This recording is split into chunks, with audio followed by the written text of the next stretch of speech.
Share कर दे। सारे करीब आ जाओ। मोबाइल कटे है ज़रा। अच्छा बहुत कुछ कुछ इधर लाओ,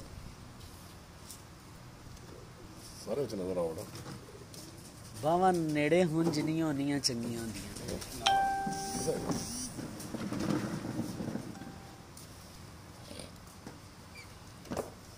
ਤੁਸੀਂ ਦੱਸੋ ਇਹ ਛੱਤ ਤੇ ਸ਼ੌਕ ਕਿੰਨਾ ਕੁ ਮਜ਼ਾਕ ਹੈ,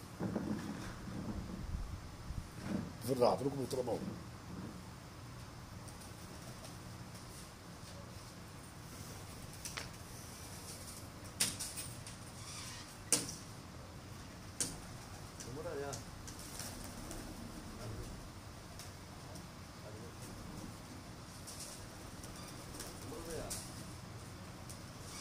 जी अस्सलाम वालेकुम दोस्तों, कबूतरबाजी के राज और मौज के यूट्यूब चैनल से मैं हूं आपका अपना दोस्त नदीम असगर। दोस्तों जैसे आज 2 बजे के बाद आपको अपडेट कर दिया था स्टेटस मैंने कि आज लाहौर के नामवर उस्ताद ख़ान मोहम्मद बारा साहब के साथ लाइव आएंगे।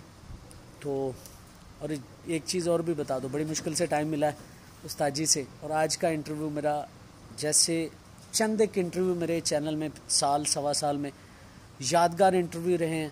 हमेशा आप लोगों ने उन इंटरव्यू का हवाला मुझे दिया, जब भी मेरे साथ बात होती है उन इंटरव्यूज़ का हवाला दिया। तो आज का जो इंटरव्यू है वो भी इंशाल्लाह बफज़ल ताला ऐसा ही जाने वाला है, क्योंकि जो बातें उस्ताद जी करते हैं काम लोग करते हैं। सच्ची और खरी बातें, नंगी बातें जैसे कहते हैं जिन्हें कहें, मैं तो ये कहूँगा नंगी बातें जो करते हैं, उन लोगों में से एक उस्ताद जी भी हैं जो सच्चे दिल के साथ, सदके दिल के साथ नए कबूतर परवर हजरात को जो है वो सच्ची और खरी बातें बताते हैं। तो इससे पहले दोस्तों कि मैं चलूँ उस्ताद जी की तरफ, काइंडली ज़रा वीडियो को फेसबुक पेजेस और ग्रुप के अंदर शेयर करें, क्योंकि आज का इंटरव्यू मेरे लिए नहीं है, ये आप लोगों के लिए, ख़ास तौर पे उन दोस्तों के लिए जो नए कबूतर परवर हजरात हैं। आज का इंटरव्यू आपके लिए एक पूरी किताब का दर्जा रखेगा, क्योंकि पिछले तकरीबन 40-45 मिनट हो गया मुझे उस्ताद जी से के पास बैठे हुए, और ये मेरी और उनकी पहली मुलाकात है लाहौर में रहते हुए भी। मेरी ये कह लें कि बदकिस्मती थी कि उस्ताद जी से मुलाकात बड़ी लेट हो रही है, और जो बातें मैंने इन 40-45 मिनटों में देखी, या उस्ताद जी के कबूतर देखे, जो शौक़ देखा, उस्ताद जी की बातें देखी, उस्ताद जी का जो पॉइंट बताना है, पॉइंट पिक करना है, वो देखा है। बहुत कम दोस्तों असातिज़ा कराम को अल्लाह ताला ने इन चीज़ों से नवाजा है, लेकिन उस्ताद ख़ान मोहम्मद बारा साहब माशाल्लाह अल्लाह ने उन्हें बड़ा इल्म दिया। आज हम कोशिश करेंगे उस्ताद जी से कुछ इल्म हासिल करने के लिए। तो दोस्तों मैं चलता हूँ, काइंडली ज़रा वीडियो को फेसबुक पेजेस और ग्रुप के अंदर ज़रूर शेयर कीजिएगा। थोड़ी सी चेयर इधर कर लें आप।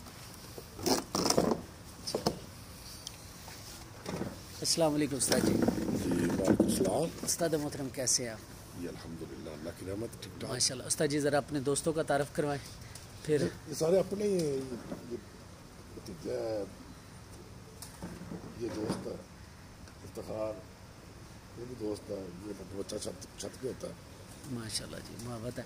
और ये जी एडवोकेट साहब अस्सलाम वालेकुम, ये तो आप जानते ही होंगे इनको फैसल भाई, मेरे बड़े अच्छे दोस्त। और उस्ताद जी कैसे हैं आप? अल्हम्दुलिल्लाह जी, अल्लाह की रहमत है। आप सुनाएं। शुक्र अल्लाह ताला की ज़ात का। उस्ताद जी सब देखने वाले दोस्तों को मेरा सलाम पहुंचे जी। माशाल्लाह जी। और उस्ताद जी बड़ी मेहरबानी, आपने टाइम दिया अपने कीमती वक़्त से निकाल के। नहीं ऐसी कोई बात नहीं, मैं नौकर हूँ जनाब, आपका खातम हूँ। नहीं सर, आप बड़े भाई हैं और अल्लाह आपको मज़ीद इज़्ज़तों से नवाजे। अच्छा उस्ताद जी, आज जो बेसिकली मैंने शुरू में भी आपको बताया कि आज जो इंटरव्यू है ना वो मेरा नहीं है, ये मेरे देखने वालों का, क्योंकि मुझे जो सबसे ज़्यादा मेरे चैनल के ऊपर, मेरे फेसबुक के ऊपर जो मुझे मैसेजेस आते थे वो आपका नाम ले के दोस्त कहते थे कि उस्ताद ख़ान मोहम्मद बारा साहब का इंटरव्यू जो है ना वो लाजमी आपने जो है वो करना है। तो ये मैं इंटरव्यू जो कर रहा हूँ उस्ताद जी, ये उन दोस्तों की वजह से ही है। तो बात आज हम करेंगे कबूतर परवरी के मुतालिक, और इस्तिफ़ादा हासिल करेंगे कि कबूतर परवरी क्या। पहले उस्ताद जी मैं कबूतर परवरी से पहले जाने से पहले ना एक और बहुत बड़ा मसला है, उनमें मैं भी शामिल हूँ। जो नए शौकीन परवर हजरात हैं ना, उनको असल कमग्गर कबूतरों का पता ही नहीं है। थोड़ा सा एक तो हमें कमग्गर कबूतर की पहचान बता दें, फिर मैं उसके बाद कबूतर परवरी की तरफ आऊँगा। सिर्फ कमग्गर कबूतर की बात करेंगे पहले। नदीम भाई बात पता क्या है, मेरा जो मुखलिसाना मशवरा है ना, दोस्त नस्लों के पीछे ना भागे। हमेशा गुमराही उन लोगों को होती है जो नस्लों के पीछे भागते हैं। सब ही कबूतर अच्छे होते हैं अगर वो अपनी क्वालिटी में पूरे हों। ये नहीं कि कमगरों के पास ठेका उड़ने का तो बाकी उड़ते ही नहीं है। नहीं उस्ताद जी, मैं बात काटूंगा, माजरत, दोस्त बुरा भी मानते हैं मेरी इस बात को काटने को। कसूर की कबूतरबाजी, लाहौर की कबूतरबाजी कमगरों के बिना नामुकम्मल है, कोई इत्तेफाक करे या ना करे। इस चीज से इनकार नहीं करता मैं, आप मेरी बात को फॉलो नहीं कर रहे। जी जी, मैं कह रहा हूँ किसी भी नस्ल को आप अपने वेदर के मुताबिक बना के रखते हैं ना। अब देख लीजिए, आप कमगर कबूतरों की आपने बात की। जी जी, कमगर कबूतर आप जाके प्योर पिंडी में उड़ाएंगे, वो किसी काम के नहीं, वो बैठेंगे नहीं वहाँ, क्योंकि उसका वेदर ऊपर उसके हवाएं चलती हैं। ये बुलंदी बहुत मारते हैं तो वो ऊपर से आउट हो जाएंगे, ख़त्म हो जाएंगे, चले जाएंगे। हर शहर का ना एक अपना वेदर है। कबूतर वही अच्छे हैं जो हर शहर की मौसम को सूट करते हैं। वहाँ जो शाम कर रहे हैं वो अच्छे हैं। एक बात और, ये ज़रूरी नहीं है कि जो मुल्तान में अच्छा उड़ा है या जो मियाँ वाली में अच्छा उड़ा है वो लाहौर में भी अच्छा उड़ेगा। हर कबूतर अपने वेदर के मुताबिक अच्छा उड़ता है। लाहौर वाले कबूतरों में एक सिफत है, ये को मैं लाहौर की सिफत नहीं करने लगा, चूँकि लाहौर के सख्त वेदर में, सख्त गर्मी में कबूतर उड़ाते हैं। इनके कबूतर हर इलाके में जाके उड़ते हैं। बैठना बैठाना बात की बात है, क्योंकि कुछ इलाकों में मौसम ख़राब होते हैं, हवाएं चलती हैं, कबूतर बुलंदी पे जाके ज़ाया हो जाते हैं, बादल आ जाते हैं अक्सर। तो मेरी नज़र में कबूतर वही अच्छे हैं जो आपके वेदर में आपको सपोर्ट कर रहे हैं, आपको शाम तक फैला दे रहे हैं उड़ के। वो किसी भी नस्ल से वो अच्छे हैं। रही बात कमगर कबूतरों की पहचान की, तो कमगर कबूतरों की पहचान जो मैंने बाबा स्तार, चौधरी सकी और मियाँ साहब, इन तीनों से मैंने पूछा था। वो तीनों ही कह रहे थे, क्योंकि मैंने ये खुद नहीं बनाया, क्योंकि मैं तो बाद में हूँ, कमगर उससे पहले गए। वो यही कह रहे थे जो कबूतर सिंदूरी पलक में नहीं होगा, सिंदूरी नोक में नहीं होगा, सब्ज गहरे पंजों का नहीं होगा, वो कमगर नहीं होगा। वो कोई और नस्ल हो सकती है, कमगर नहीं हो सकती। यहाँ जिस कबूतर को मर्जी कमगर कह देते हैं वो कमगर नहीं हो जाता। गधे को घोड़ा कहेंगे तो वो घोड़ा थोड़ा हो जाएगा। घोड़ा और होता है, गधा और होता है। उनकी भी 4 टांगें होती हैं, सिर्फ कद का फर्क होता है, लेकिन घोड़ा घोड़ा होता है, गधा गधा होता है। बिल्कुल आप उस्ताद जी ठीक। इस तरह मैंने पहले भी कहा कि कमगरों के पास ठेका नहीं है कुछ काम करने का। सारे ही कबूतर अच्छा उड़ते हैं। मिसाल के तौर पे एक बंदा जेलम में शौक कर रहा है, एक पिंडी में कर रहा है, एक एबटाबाद में कर रहा है। अब जेलम का मौसम और है, पिंडी का और है, एबटाबाद का और है। वहाँ जो कबूतर शाम कर रहे हैं उनके लिए वो बेस्ट है। वो उनको कमगरों की क्या ज़रूरत है? गेम तो शाम तक है ना। जो शाम कर रहे हैं वही अच्छे हो, चाहे कोई भी सही हो। उनकी इज्जत करें जो आपको काम दे रहे हैं, दूसरों के पीछे मत भागे। और सबसे बड़ी बात, कबूतर समझना सीखें।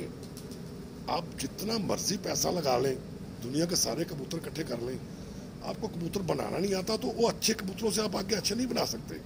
आप उनको ख़राब कर लोगे। अगर आप बनाना सीख गए हो तो आपको किसी के कबूतरों की ज़रूरत ही नहीं, आप कहीं से पकड़ के भी कबूतर बना सकते। ये मसला आ रहा है नए शौकीन में, वो जल्दी में बहुत है, शॉर्टकट के चक्कर में। शॉर्टकट किसी शोबे में भी काम नहीं करता। इल्म वाले बंदे हमेशा अच्छा शौक करते हैं, हमेशा इल्म सीखें। अच्छे उस्तादों से बेशुमार लाहौर में अच्छे उस्ताद हैं, पूरे पाकिस्तान में आला से आला उस्ताद पढ़े हुए हैं, उनकी रहनुमाई लें, उनसे सीखें। बाकायदा सीखा हुआ बंदा कभी मार नहीं खाता।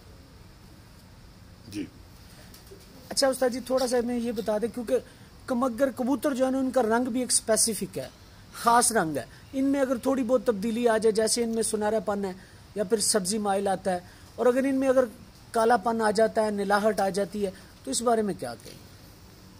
ये बात ना थोड़ी मुश्किल है समझानी।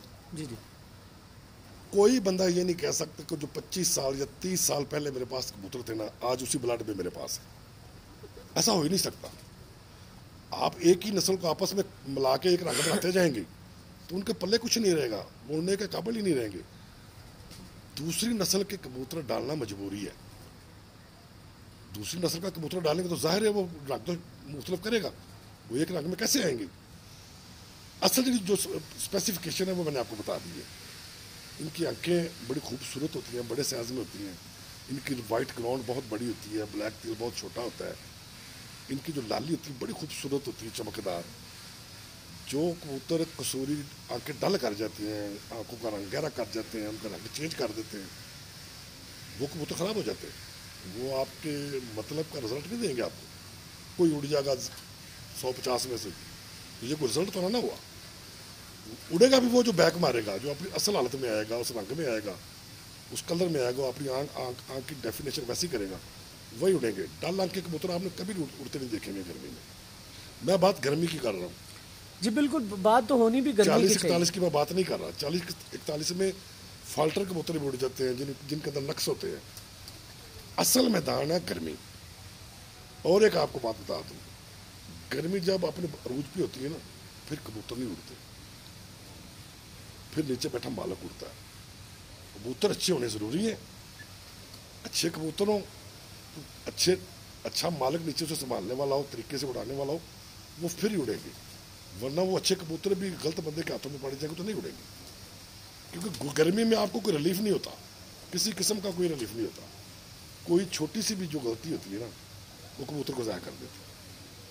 गर्मी में वही लोग अच्छे कबूतर उड़ाते हैं जो गलती से पाक शाव करते हैं, जिनकी तैयारी में कोई खराबी नहीं, जिनके दानों पाने में कोई खराबी नहीं, जो प्रॉपर टाइम देते हैं और हर चीज़ अपने वक्त पे करते हैं। जो टाइमिंग होती है, टाइमिंग के आगे पीछे हो जाने से भी कबूतर के प्रभाव में फ़र्क पड़ जाता है। क्योंकि मखसूस दिन होते हैं बाजियों में। एक कबूतर शाम को बैठा है तो उसके पास रात और अगला दिन एक रात है। एक कबूतर सुबह 12 बजे बैठ गया, उसका टाइम बढ़ गया। अगर आप उसको ओवरवेट कर देंगे क्योंकि उसके पास टाइम ज़्यादा है, तो वो भी आपके मतलब की प्रवाज नहीं देगा। असल में जो जेठ की गर्मी की कबूतरबाजी है ना, वो वेट पे सारी कबूतरबाजी है। आप किस कबूतर का वेट किस तरह मेंटेन रखते हैं। ज़्यादा हो जाएगा तब भी नहीं उड़ेगा लंबा, वो कम हो जाएगा तब भी लंबा नहीं उड़ेगा, खराबी करेगा। ये चीज़ें पूरा सब्जेक्ट है, इनको पूरा समझना बड़ा ज़रूरी है। ये तो मोटी मोटी बातें ना जो मैं आपके साथ कर रहा हूँ। अगर आप कहें कि मैंने ये सारी बातें बता दी हैं तो मैं सारी बातें बता भी नहीं सकता। उसकी वजह है ना, ये कुछ सबक तो याद नहीं ना किया होगा, पढ़ के सारा सुना दूंगा। जैसे मौका तो वो चीज़ें याद आ जाती है किस वक्त क्या करना है। मौके की मुनासिबत से दिमाग साथ साथ काम करता रहता है, तो उसी के मुताबिक कबूतरबाजी होती है। कोई थ्योरी एक वक्त में एक जैसी नहीं चल सकती कबूतरबाजी में। हर वक्त उसमें चेंजिंग आती रहती है मौसम के मुताबिक। अब मिसाल के 46 में कबूतर उड़ा रहे हैं या 45 में उड़ा रहे हैं, बारिश हो गई, वेदर 35-38 में आ गया, 40 में आ गया, तो सारी जो आपकी चीज़ें चेंज हो जाएंगी। क्योंकि गर्मी की गेम और है, जब नमी और मॉइस्चर आ जाएगा फिर गेम और हो जाती है। बिल्कुल उस्ताद जी, ठीक फरमान। अच्छा उस्ताद जी, थोड़ा सा कमगरों के बारे में चंद एक चीज़ें मैं पूछना चाह रहा हूँ। इन कबूतरों का पल्ला आम कबूतरों से बड़ा था, दरमियाना था, या फिर लेंथी है? मुझे नहीं पता जो स्टार्ट में थे वो कैसे थे, क्योंकि मैंने देखे नहीं हुए। ठीक होगा उस्ताद जी। जो हमारे आते हैं ना, वो फुल साइज के पल्ले हैं उनके। आम कबूतरों से उनका कद भी बड़ा है, उनकी टांगे भी आम कबूतरों से ज़्यादा बड़ी हैं, उनकी गर्दन भी आम कबूतरों से ज़्यादा बड़ी है, और पल्ला तो लाजवाब होता है ना उनका। मतलब अगर आम जो लोगों के पास कबूतर होते हैं, उस्तादों के कबूतरों की बात नहीं कर रहा, अगर उनके 2 पल्ले जोड़े जाएं तो उनके एक बनता है। इतने लेंथी होते हैं, इनके शोल्डर बहुत लंबे होते हैं। ठीक हो गया। अच्छा उस्ताद जी, इनका सर आम कबूतरों से पुराने असातिज़ा कराम भी कहते हैं मोटा होता है। आम इनका सर थोड़ा बड़ा होता है आम कबूतरों से, और चपटा होता है, गोल नहीं होता, और स्लोप ऐसे नहीं, माथा ऊपर गिरा हुआ है। माथा होते ही नहीं ऐसे, यानी कि चोंच ऊपर लगी, स्लोप होती है चोंच से। जिनके माथे ऊपर गिर जाते हैं वो कबूतर वैसे खत्म हो जाते हैं। जिनके मेरी थ्योरी है। ठीक हो गया, मेरी सोच है। ठीक हो गया। हो सकता है लोग इसे इतवार ना करें, लेकिन मैंने देखा है जो जिन कबूतरों का माथा ऊपर गिर जाता है ना, उनकी आंखें में दर्द चली जाती हैं, वो कबूतर अच्छा नहीं उड़ते। ठीक हो उस्ताद जी, 1 मिनट रोकूंगा।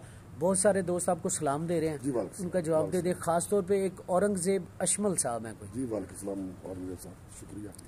अच्छा उस्ताद जी, अब मैं आता हूँ कबूतर परवरी के मुतालिक। तो अच्छा कबूतर जो है वो उसकी शनाख्त कहाँ से शुरू करनी चाहिए? बहुत डिफिकल्ट सवाल है ये, समझाना समझ लें कि 2 घंटे की बात है। मैं 2 घंटे भी लूँगा आज। असल में बहुत नॉलेज चाहिए इस चीज़ के लिए। कबूतर मुकम्मल ही नहीं होता अगर उसके अंदर कोई कमी हो। तो अगर उसके ब्लड में कमी है, सारी चीज़ें ठीक है, वो कबूतर आपके म्यार पे पूरा नहीं उतरेगा। कबूतर के पल्ले में कहीं कमी है, तो कबूतर उस्ताद जी आपके मेरे मैं सवाल पूछूंगा, सॉरी आपको रोक रहा हूँ। जो ब्लड है उसकी हम डेफिनेशन कैसे कर सकते हैं? फर्ज करें मैं ये हूँ। उससे भी मुश्किल सवाल है। अब मैं आपको ना थोड़ा सा साइंटिफिकली बात करता हूँ। जी जी। एक होता है जर्म, एक होता है स्पर्म। नर के अंदर होता है स्पर्म और मादा के अंदर होता है जर्म। क्योंकि कबूतरों पे अभी साइंस इस कदर तरक्की नहीं की, या हमारी आंखों के सामने वो नहीं आ सकी। मर्दों में और औरतों में जो ये सिस्टम है ना, वो तकरीबन एक मर्द के अंदर से जो स्पर्म निकलते हैं ना, वो 100 मिलियन होते हैं। 100 मिलियन को करोड़ों में करें तो मेरे ख्याल में 10 करोड़ होते हैं। ये बड़ी ऑथेंटिक बात समझने वाली है। अब 10 करोड़ स्पर्म है, उनमें से एक ने मिलाप करना है। वो एक मिलाप कौन करेगा? कौन सा करेगा? जो तंदुरुस्त होगा, तंदुरुस्त होगा, जो सबसे ताकतवर होगा। क्योंकि जब मैं स्पर्म को अगर बात करूँ ना, तो जंगल के कानून वाली बात करता हूँ। वो तो है ही जंगल का कानून, बिल्कुल। क्योंकि जंगल में वही जिंदा रहता जो ताकतवर है, वहां कमजोर के रहने की जगह ही नहीं है। इसी तरह औरत का भी जो जन्म होता है, वो भी जो ताकतवर होता है वही मिलाप करता है, बाकी सारे जाया हो जाते हैं। अब ये जज करना कि स्पर्म कैसे पावरफुल है, इसी पे सारी ब्लड है।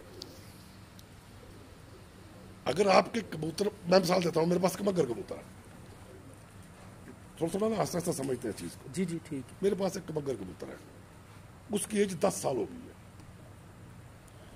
मादी मेरे पास है, वो 1 साल की है। मैंने उसके साथ जोड़ा कर दिया। कभी कबूतर पे बच्चा नहीं जाएगा, सारी चीजें मादी पे जाएंगी। क्योंकि मादी के जो जन्म है ना, वो पूरी पावर में है, यंग है, पूरे बुढ़ापे के साथ साथ स्पर्म होते हैं ना नर के, वो कमजोर हो जाते हैं। ये बीज है, आपने जो काश्त करना है ना जमीन में, वही उगना है। ये बीज उधर फेंकते हैं ना आप, वो उसके ऊपर हावी हो जाता है जो मादी का जन्म होता है, क्योंकि वो ताकत में बहुत होता है। वो सारी जो उसकी सफात है ना, निकलने वाला बच्चा अपने पे ले जाएगी। इसलिए मैं कहता हूं कि बूढ़े बच्चों के, बूढ़े कबूतरों के अगर बच्चे लेने हैं ना, आप कहते हैं कि वो नस्ल महफूज रही, नर के अगर आपने बच्चे लेने हैं ना, तो उसके साथ उससे बूढ़ी मादी लगाओ, ताकि उसके जन्म में भी वो पावर ना हो, वो नर से कमजोर हो, तब नर पे वो मशाबत आएगी। नर की ब्रीड जब बनानी, नर की ब्रीड बनानी है। अगर आप चाहते हैं कि मादा की ब्रीड लेनी है, लेकिन उसमें भी मसला है, उसमें भी एक मसला है। मादा जो होती है, अगर वो अपने स्पर्म ही खराब कर बैठी है इनब्रीड होके, तो वो कभी आप उसकी नस्ल नहीं ले सकते। अगर वो प्योरिटी में है तो वो आप ले सकते हैं।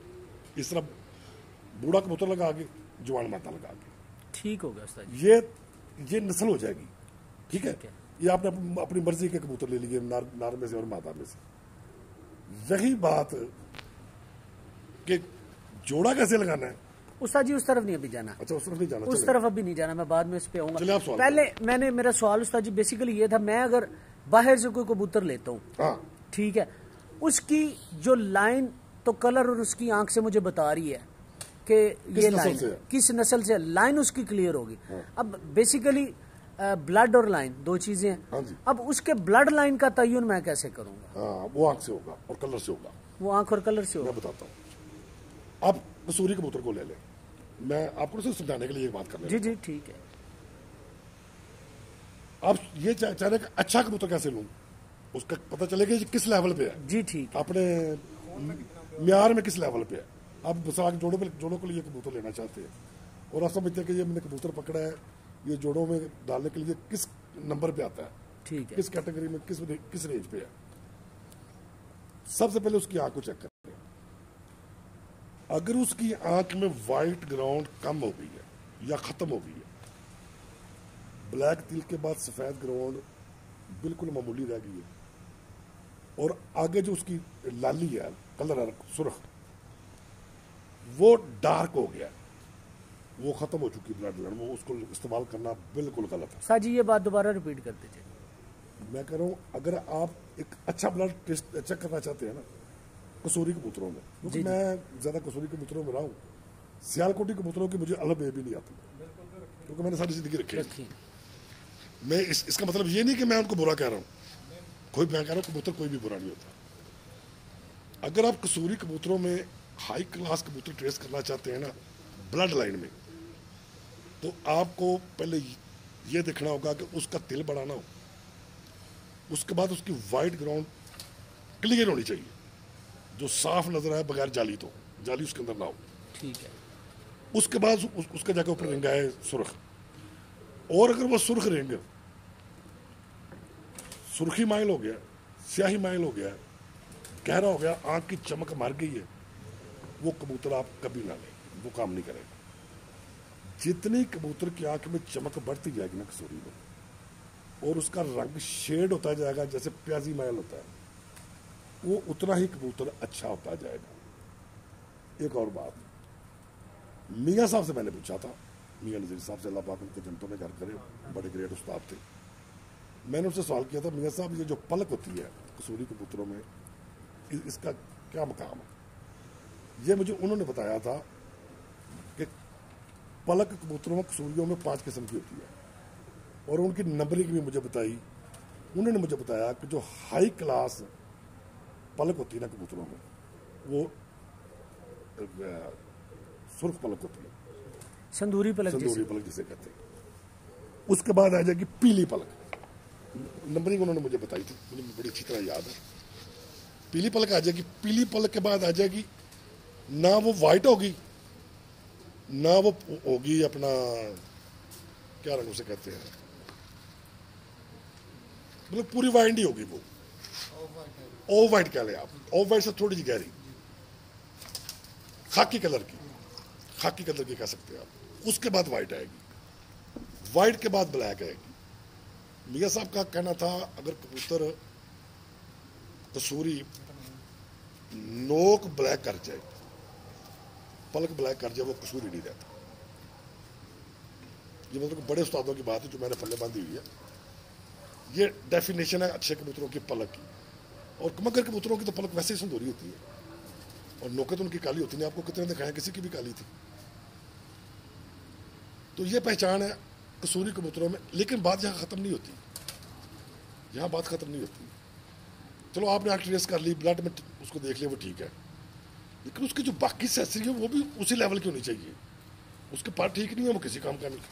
ये मैं सवाल इसलिए कर रहा हूँ क्योंकि मैंने जितने भी इंटरव्यू किए हैं ना, जितने भी इंटरव्यू किया, अक्सरियत असातिज़ा कराम से, ये मेरी राय नहीं, मेरी राय से मुख्तलिफ है, जो मैं कमो बेशी जो मैं आपकी बात कर रहा हूँ, मैं जो बातें कर रहा हूँ ना, जरूरी नहीं कि लोग इससे मुतफिक हो। मेरी मेरी मेरी हर बंदे की अपनी समझ है, जो मेरी समझ है मैं वो शेयर कर रहा हूँ। मेरा सवाल पूरा होना दे उस्ताद जी।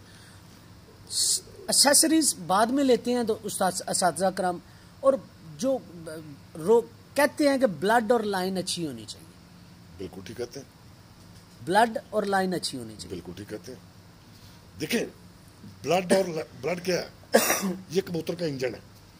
मिसाल के तौर पे आपके पास मर्सिडीज गाड़ी है, आपने टायर उसको सुजुकी के डाले हैं, एफएक्स की, तो आप कहेंगे मैं उसे मर्सिडीज के साथ भगा लूँ, तो ये मुमकिन नहीं है। अगर इंजन मर्सिडीज का तो उसकी एक्सेसरी भी मर्सिडीज की होनी चाहिए।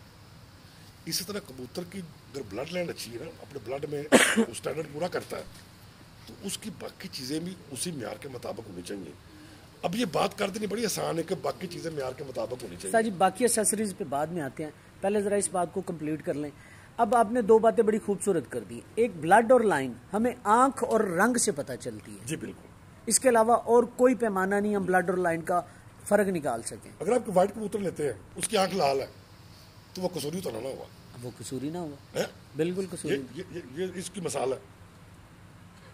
बिल्कुल आपने ठीक कहा। और जालदार कबूतर है और वो बिल्कुल वाइट आंख है या सियालकोटी आंख है, तो वो कसूरी तो ना हुआ। कसूरी का मतलब तो लाल आंख का, वो कम बहुत ज्यादा वो लहदा भैंस है। ठीक हो गया माशाल्लाह जी। अच्छा उस्ताद जी, अब ज़रा हमें अच्छे कबूतर की जो एक्सेसरीज़ हैं उसको आप तरतीब वाइज जो आपका थ्योरी और बड़ा लंबा प्रोग्राम बना के हैं आप। मैं सर वेला हो गया सर, आप अंदाज़ा करें, मैं आज अंदाज़ा करें, सुबह 10 बजे का लाइव खड़ा हूँ, 10 बजे का लाइव किया है मतलब टीवी पे, 12 बजे का किया है, 3 बजे की किया है, और अभी फ़र्क हबीब की प्रेस कॉन्फ्रेंस मेरी 7:30 बजे ख़त्म हुई है, और वहाँ से सीधा आपके पास आ रहा हूँ, और अगले 8 घंटे भी आपकी बातें सुनने के लिए मैं हाजिर। मेहरबानी सर, मैं हाजिर। अच्छा, एसेसरी में आप पॉइंट उठाए ना। अच्छा जी, शुरू कर लेते हैं ना किसी एक तरफ से। अच्छा, अभी बात मुकम्मल नहीं हुई मेरी। जी पूरी करें। कबूतर का सर, कबूतर की गर्दन, ये मत समझे कि ये मैटर नहीं करती प्रवास में। कबूतर की एक एक चीज प्रवास में मैटर करती है। ये कुछ लोग कहते हैं कि जी सर से क्या फर्क पड़ता है, गर्दन छोटी हो क्या फर्क पड़ता है, गर्दन बड़ी हो क्या फर्क पड़ता है। नहीं, फर्क पड़ता है। कबूतर का बैलेंस जो होता है ना उड़ने में, वो ये सारी चीजें बैलेंस रखती है उसका। अगर किसी का उड़ते हुए कबूतर का बैलेंस मुकम्मल नहीं है तो वो कैसे लंबा उड़ेगा, कैसे वापस आएगा। लोग सवाल करते हैं अक्सर आपसे, करते हैं बिल्कुल कि कबूतर की अकल कहाँ होती है। जी बिल्कुल, अकल तो उसके दिमाग में और कहाँ होनी है। बिल्कुल ऐसी। लेकिन जिस चीज से सवाल से वो सवाल पूछना चाह रहे हैं ना, जो वो ये है कि कबूतर वापस क्यों नहीं आते। अकल तो होती है दिमाग में। आप कबूतर को जितना मुकम्मल करते जाएंगे ना, कबूतर की वापसी बढ़ती जाएगी। जितने फॉल्ट कबूतर से निकालते जाएंगे वो कबूतर बेहतर होता जाएगा। कबूतर के अंदर फॉल्ट होंगे तो सारे फॉल्ट कबूतर में भी नहीं होते, फॉल्ट बंदे में भी होते, नीचे उड़ाने वाले में। उन फॉल्ट पे कुछ तवज्जो, अपनी गलतियां सारी कबूतर पे डाल देते हैं। मुझे एक बात बताए ना, पूरा साल कबूतर उड़ाता हूँ, घर आ रहा है, बाजी वाले दिन नहीं आ रहा। बाजी वाले दिन कौन सी कीमत आ गई जी, मालिक का कसूर है। सारा नीचे से गड़बड़ हुई है, उसके साथ दाना पानी किया, वो गलत कर दिया। वो जिस तरह हमें घर प्यारा है, देखिए ना, सारा दिन जानवर बाहर चुगने जाते हैं, शाम को अपने घर आते हैं। इसको भी इसी तरह अपना घर प्यारा है, हम उसको भागने पे मजबूर करते हैं, वो खुद नहीं भागता। हाँ, गर्मी की बात अलग है, गर्मी जो पूरी है ना उसकी बात अलग है। उसमें जरा सी भी गलती मैटर करती है, जरा सी भी गलती मैटर करती है, क्योंकि कबूतर बहुत सख्त मुकाबला कर रहा था गर्मी के साथ। मिसाल के तौर पे आपके पास 50 कबूतर मुकम्मल है, मुकम्मल जिनको पूरा कबूतर कहते हैं।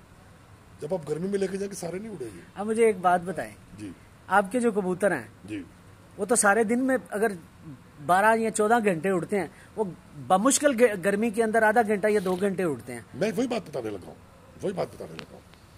ये बात भी मुझे मियां नजीर साहब ने बताई। ये ठोकर पे आए थे, बेग की छत में बैठे हुए थे, तो वहाँ उन्होंने बात की थी। हम सीखने के लिए उनके पास जाते हैं। जी जी बिल्कुल, पुरानी बात है। अल्लाह पाक उनका दर्जात बुलंद करे, आमीन, उनको आमीन। जन्नत में जगह दे। बड़े अजीम उस्ताद थे।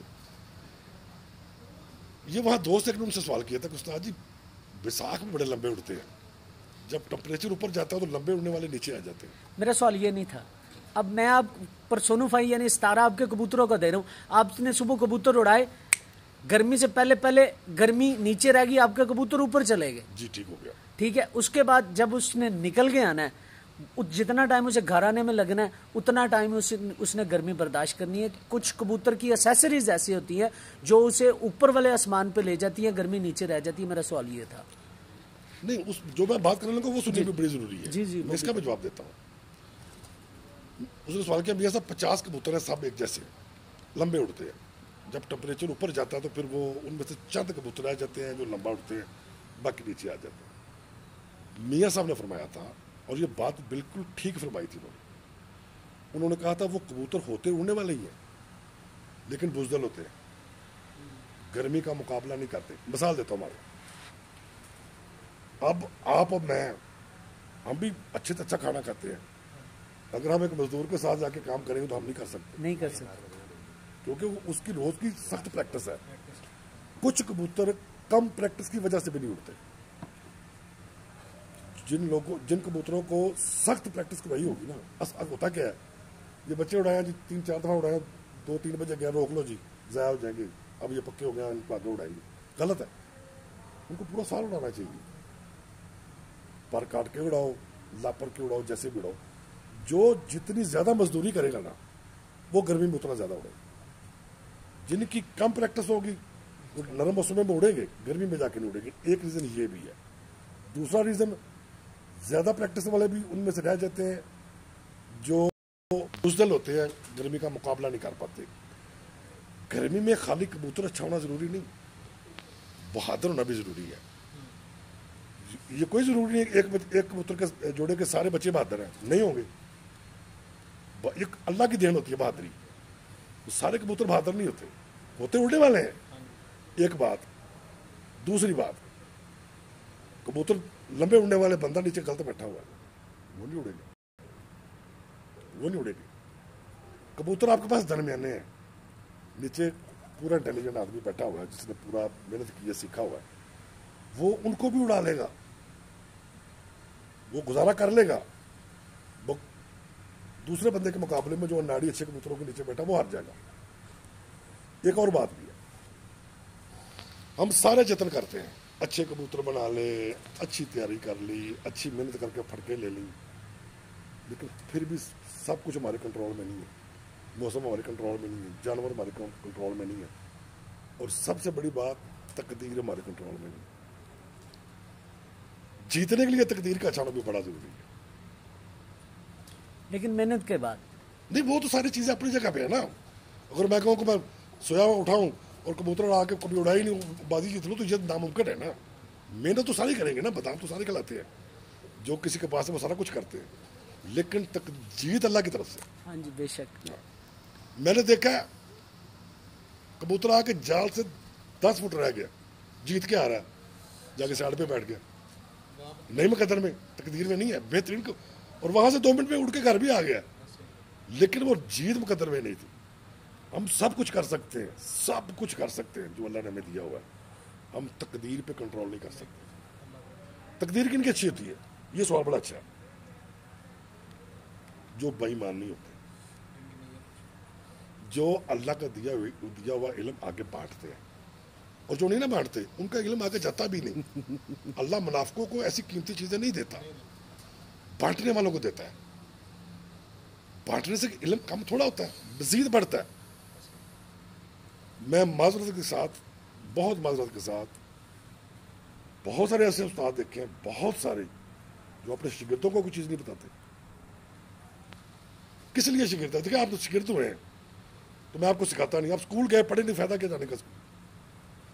फिर ये छोड़ते क्यों? इसीलिए, कुछ इसलिए छोड़ देते हैं सिखाते नहीं, कुछ इसलिए छोड़ देते हैं उनके पास होता कुछ नहीं, कुछ इसलिए छोड़ देते हैं कि उनके पास उनकी जरूरतें नहीं पूरी होती। कबूतर लेने के मकसद के लिए शिगिर्द होते हैं, या दाना पानी सीखने के लिए वो होते ही नहीं। जो सीखने के लिए होते हैं वो फरमा बरदार होते हैं, उस्ताद की खिदमत करते हैं। उस्ताद का ऐसे निकम्मे नहीं होते कि शागिर्द खिदमत करे और सिखाए ना, मैं नहीं मानता इस बात को। हाँ, उसको जो आता है उसने सिखाना तो वही है ना। बिल्कुल ठीक कह रहे हैं उस्ताद जी। अच्छा उस्ताद जी, अब जो पॉइंट्स हैं उनकी तरफ मैं चलता हूँ। चले आए। तो सबसे पहले आंख से शुरू करते हैं। आंख तो बता दी ना।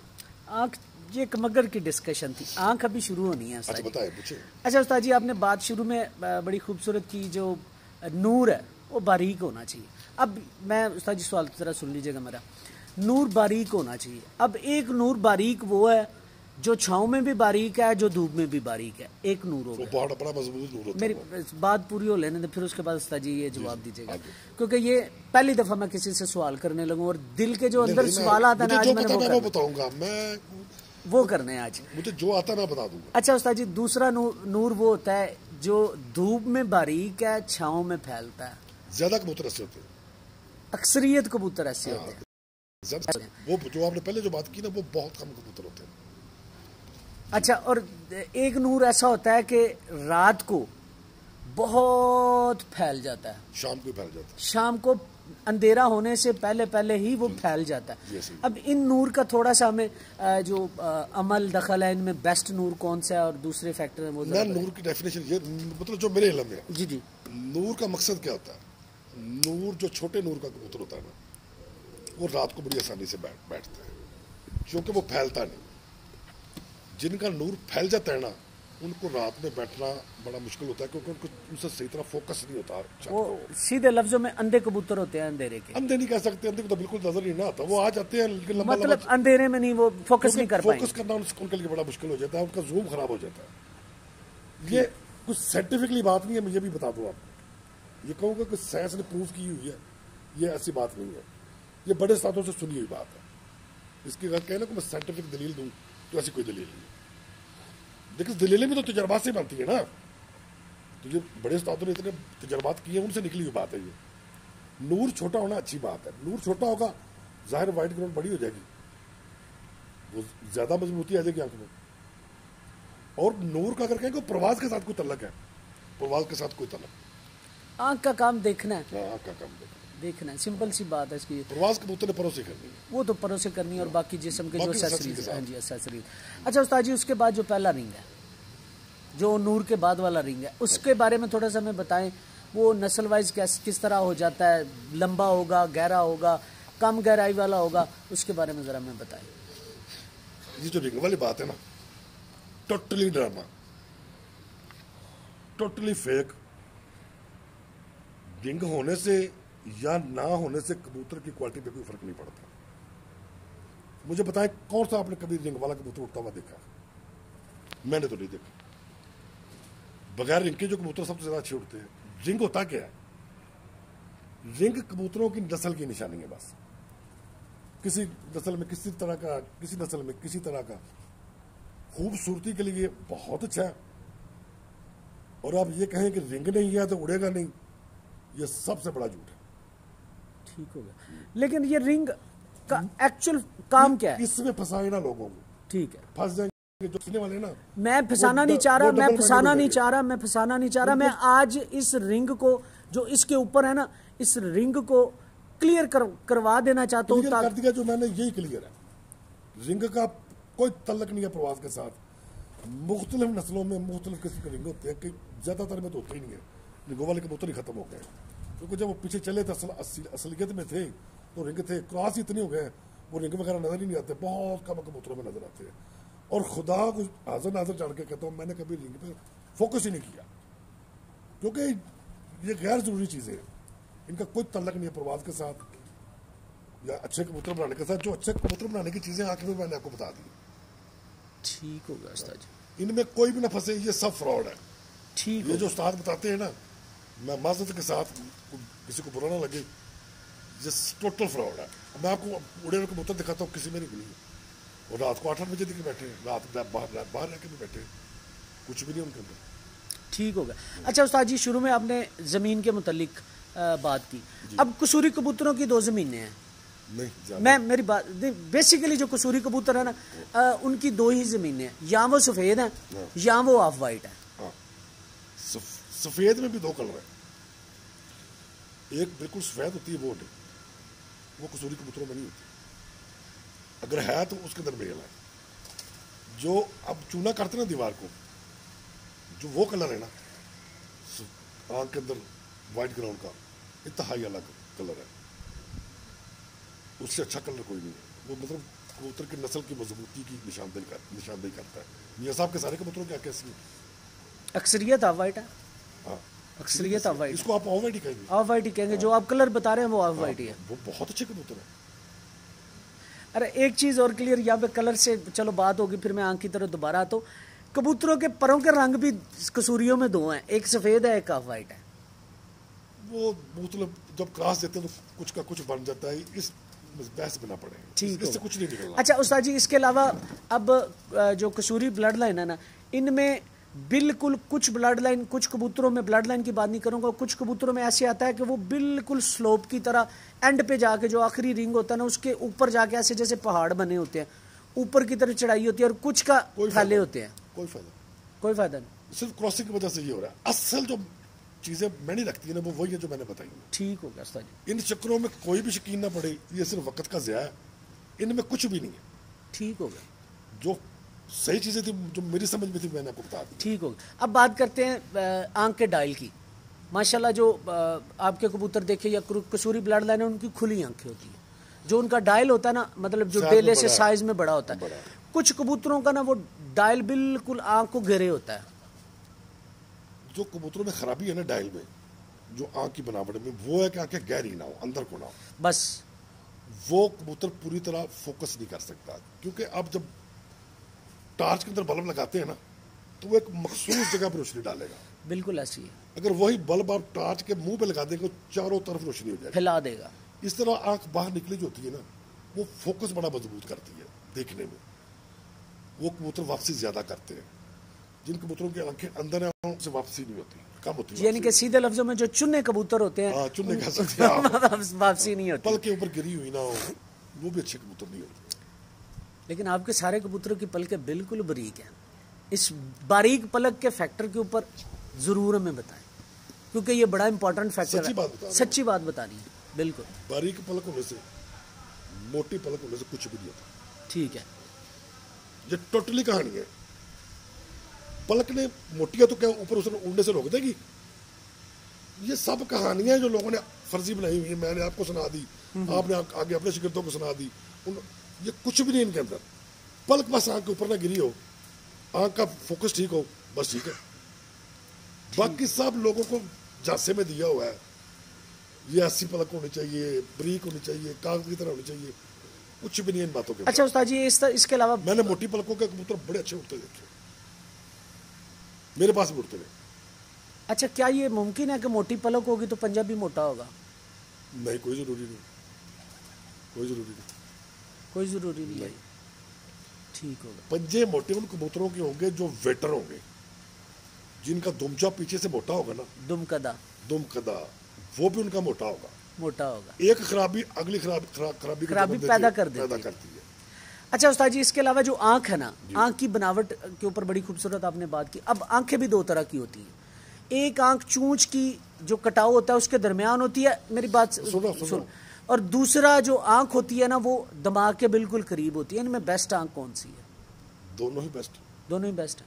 ये सब फिल्में हैं कि आंख नोक को सीधी हो या नोक से ऊंची हो या नोक से नीची हो। जो दिमाग के करीब होती है ना, उसका फैक्टर थोड़ा है, क्योंकि जब कबूतर गर्मी में उड़ता है ना, उसके सर पे सारा दिन धूप पड़ती रहती है।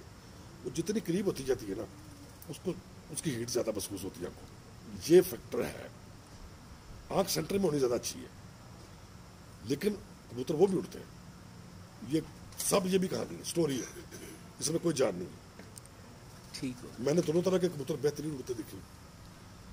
ये मेजर चीजें नहीं है, मेजर चीजें और है। चले मेजर चीजों की तरफ आ जाते हैं। हड्डी से शुरू कर दो। किस तरह की हड्डी पसंद करते हैं और अच्छे कबूतर की हड्डी कैसी होनी चाहिए? देखिए, एक जो ट्रेंड है ना कबूतर परवरिश में, 90% जो साधन वो कहते हैं जब नीचे हाथ लगाएं तो हड्डी ना चुभती होनी चाहिए। ऐसा ही है ना? बिल्कुल ऐसे। मेरी नजर में वो बेकार तीन हड्डी होती है।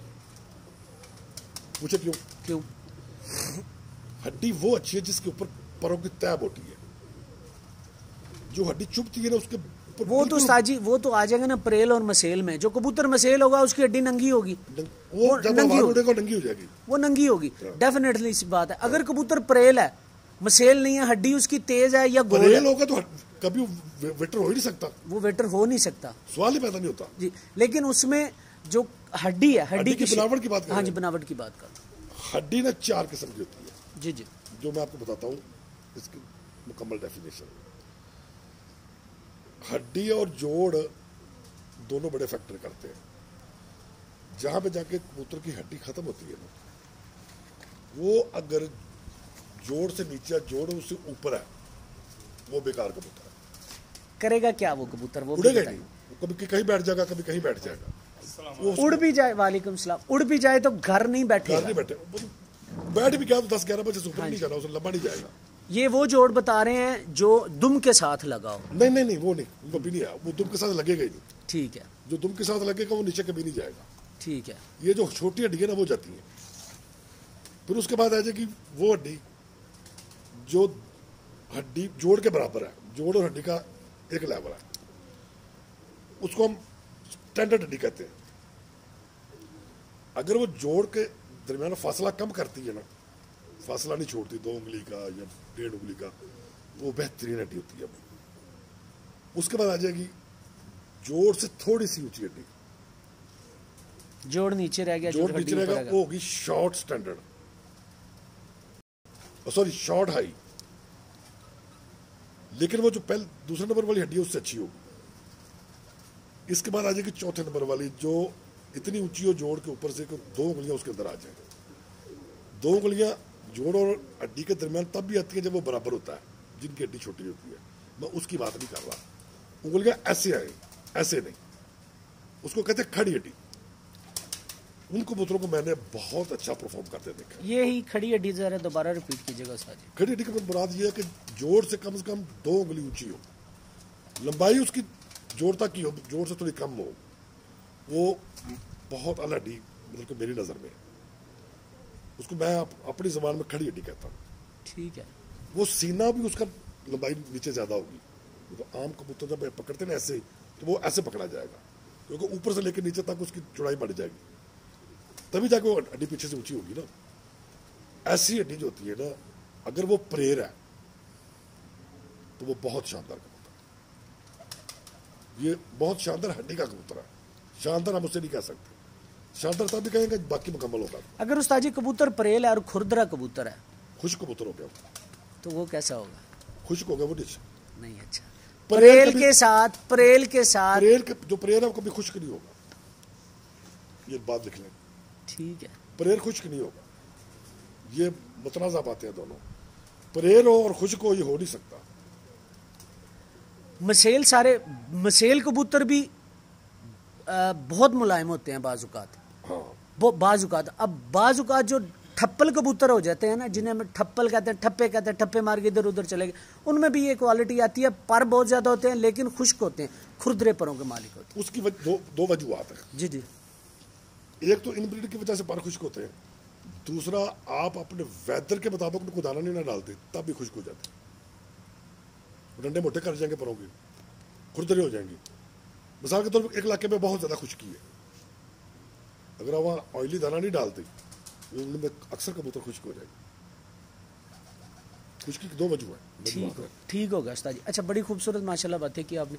अब बात मेरी फिर वहीं पे हड्डी पे आ रही है। अब हड्डी मैं ब्रीफ करता हूँ थोड़ा सा, फिर आप उसका जवाब दे दीजिएगा। एक हड्डी जो बिल्कुल नून की तरह है, ऐसे सीने से शुरू हुई और पीछे से गोल होगी।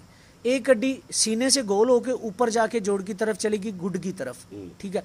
एक हड्डी होगी बिल्कुल सीधी, सीने से गोल नहीं लेकिन बिल्कुल सीधी होगी, सीधी हड्डी की उड़क। 3 हड्डियां होगी और चौथी हड्डी जो नीचे आ गई, चौथी हड्डी जो गोल होती है। हाँ, चौथी हड्डी जो गोल होती है, जो गोल हड्डी होगी ना, एक एक बात पूछे। हाँ जी, चले गोल हड्डी की बात करें। चले गोल हड्डी की बात करें। गोल हड्डी जो है ना, वो कभी लंबी हड्डी नहीं होगी, वो साइज में छोटी होगी।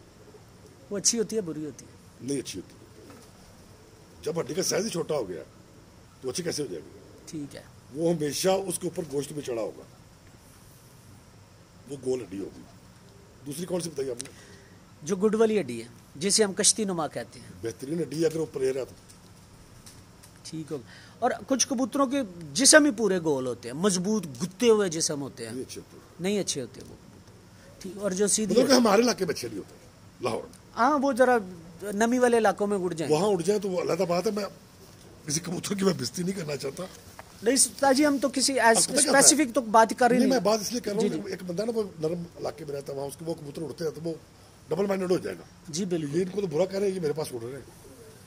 मैं हाई टेम्परेचर की बात कर रहा हूँ, मैं 40, 38, 39 की बात नहीं कर रहा, 40 के ऊपर की बात कर रहा हूँ। ठीक है। क्योंकि असल इम्तिहान तो कबूतर का वही है ना। वही है जी, वही है। ठीक हो। और एक हड्डी बच की जो बिल्कुल सीधी होती है, वो भी ठीक होती है। हड्डी कबूतर के उड़ने में उसका किरदार क्या है, ये बात बड़ा सवाल करना चाहिए। मैं यहाँ पे आपको रोक के पूछता हूँ एक सवाल और मेरे जहन में आ गया। कबूतर के जिस्म के अंदर परवाज कहाँ से कहाँ पे देखते हैं? कहीं भी नहीं, कोई एक पॉइंट ऐसा? कोई भी एक पॉइंट नहीं। सारे पॉइंट मुकम्मल होने चाहिए। सारे पॉइंट मुकम्मल होंगे तो कबूतर मुकम्मल होगा। मैंने आपको पहले बताया ना, आपने आंख हाई क्लास ढूंढ ली है, बिल्कुल ऐसी है। उसकी ब्लड लाइन भी बड़ी मजबूत है, ताकत में है, लेकिन उसकी सेंसरी मुकम्मल नहीं, तो वो उड़ेगा जरूर लेकिन उतना नहीं उड़ेगा जितना उसको उड़ना चाहिए। ठीक हो गया माशाल्लाह। सारी चीजें मुकम्मल किसी चीज की भी हो तो फिर एक अच्छी चीज बनती है। ठीक हो गया। आपने ये कपड़े पहने हुए कमीज उतार दे तो क्या आपका सूट मुकम्मल हो जाएगा? ना, नंगा हो जाएगा। यही बात है ना, कमीज पहनेंगे तो आप मुकम्मल हो गए। मुकम्मल। अच्छा उस्ताद जी, इसके अलावा दोस्तों को ना अक्सर व बेशतर, आपने जब आगे हम बैठे हैं ना, कबूतर पहला आया तो आपने कहा मुझे पता चल गया तेरे अंदर कितनी क्वालिटी है कबूतर देखने की, बात की। ये बात भी हमें बतानी है, कैसे आपने जज किया एक। और असल जो मेरा सवाल ये पॉइंट मेरे शागिर्दों के लिए मैं सब उनको बताऊंगा या को मुझे अकेला सानवी शागिर्दी समझ लो। चलो ठीक है ओके। अच्छा उस्ताद जी, उसके अलावा हड्डी के जो मापने का पैमाना है, क्या वो से शुरू होता है कि जो पोर्ट है पोर्ट से नीचे से शुरू होता है? जहां से हड्डी का स्टार्ट होता है ना पोर्ट के नीचे से, वहां से नापना। हड्डी अगर कबूतर को पकड़ के देखा जाए, जो पोर्ट होती है ना, पोर्ट के ऊपर भी कुछ कबूतरों की ऐसे हड्डी गोल शुरू होती है। हड्डी वो गोल नहीं होती, वो खड़ी हड्डी होती है। वो मैंने पहले आपको बताया ना, उसका साइज इस तरह हो जाएगा। एक कबूतर का इतना है ना, जब वो हड्डी खड़ी हड्डी का आएगा तो उसके इतना हो जाएगा, यानी कि स्टोरेज उसकी बढ़ जाएगी, लेकिन वो वेट में नहीं होगा। बिल्कुल ऐसी, यानी कि हम अगर देखें तो कबूतर की जो हड्डी है उसको हम जो पमाइश है हाथ में पकड़ के पोर्ट के ऊपर एक उंगली आए और बाकी उंगलियां पीछे आए तो हम अच्छी हड्डी को जो है ना वो पहचान सकते हैं। नहीं, हड्डी अच्छी पहचानना सिर्फ गोल ना हो, सिर्फ गोल हड्डी अच्छी है और उनके ऊपर परों की तय हो। देखने वाले जो नए शौकीन है ना, उनको फंसाए ना, उनको सीधी सीधी बात समझ आने दें। ये हड्डियों के चक्कर में बेशुमार दुनिया रुलती फिरी अभी तक। उस्ताद कहानियां सुना के उनको वर्गलाते हैं, कुछ भी नहीं है। हड्डी और जोड़ का फासला कम हो, खड़ी हड्डी हो और परों की तय ऊपर हो, बेहतरीन कबूतर है हड्डी वाला। ठीक हो गया, सारी हो गए। चलिए हड्डी का किरदार जो है ना वो जरा बता दो। मैंने खुद ही ये सवाल उठाया। हाँ जी बिल्कुल। हड्डी का उड़ने में किरदार क्या है? देखिए, बॉडी के अंदर जितना फ्यूल होगा ना, मिसाल देता हूं मैं, ऊंट है, डेफिनेशन देने के लिए मैं बता रहा हूँ, ऊंट 1 महीना तक पैसा रह सकता है, क्योंकि अल्लाह करीम ने उसको ना स्टेमिना नहीं दिया, स्टोरेज बढ़ाने का टाइम, जो चीजें ज्यादा है, उसके अंदर चर्बी हो, चर्बी उसको प्यास में सपोर्ट करती है। ठीक है, इसी तरह जो कबूतर होता है ना, कबूतर जब सुबह उड़ता है तो खाली पोट करके उड़ाते हैं, लोग कुछ देके भी उड़ाते हैं, तो उसकी जो बॉडी के अंदर चर्बी है ना, वो उसको उड़ने के दौरान सपोर्ट करती है। ठीक है, चर्बी कम हो जाएगी ना तो कबूतर लंबा नहीं उड़ेगा, डिहाइड्रेट हो जाएगा। ये जो हड्डी की बनावट डेफिनेशन मैंने बताई ना, उसके अंदर वो स्टोरेज करेगा, खुली हड्डी का कबूतर जितनी ज्यादा स्टोरेज उसकी होगी, लेकिन काम बात फिर भी मुकम्मल नहीं होगी। आपने बड़ी हड्डी कर ली है, ब्लड में ठीक नहीं है, उसका पल्ले ठीक नहीं है, वो स्टोरेज भी किसी काम की नहीं, बात वहीं पे आके खत्म होती है कि सारी चीजें मुकम्मल हो। ठीक हो गया। अच्छा उस्ताद जी, आपने अभी बात की जो पोर्ट खाली करके उड़ाते हैं, कुछ असाज़ा कराम मैंने ऐसे देखे पोर्टें 2 तरह की होती है, बाहर की पोर्ट खाली कर देते हैं, अंदर वाली पोर्ट भर देते हैं, इस बारे में क्या ख्याल है? अंदर वाली पोर्ट वो कैसे भरेंगे, मुझे सवाल का जवाब देते। मैं तो आपसे पूछ रहा हूँ, पता होता तो पूछता।